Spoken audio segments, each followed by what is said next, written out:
sa zabezpečiť voči tomu, aby sa tá stavba nepredražila, ako je pôvodný rozpočet? V prvom rade teda nastaviť dobré rozpočty.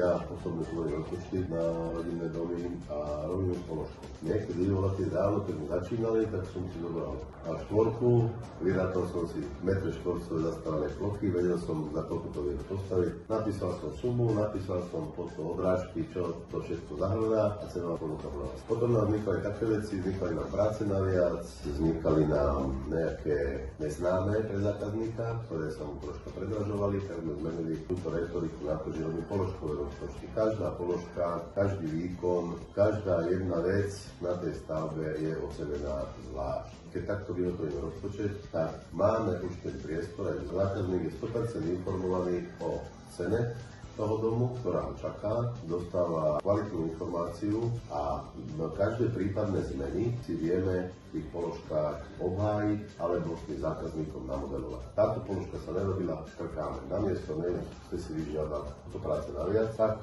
tých peniazí, čo sa nerobila táto položka, pokryjeme toto. Je to oveľa prehľadnejšie. Takto, keď sa vytvorí ten rozpočet, tak tým pádom zákazník má 100% kvalitnú informáciu o tom, koľko ten dom vyjde. Vie presne, za čo koľko platí. Presne tak, áno. Každá jedna položka, každý jeden úkon na tej stavbe je zahrnutý v tom rozpočte.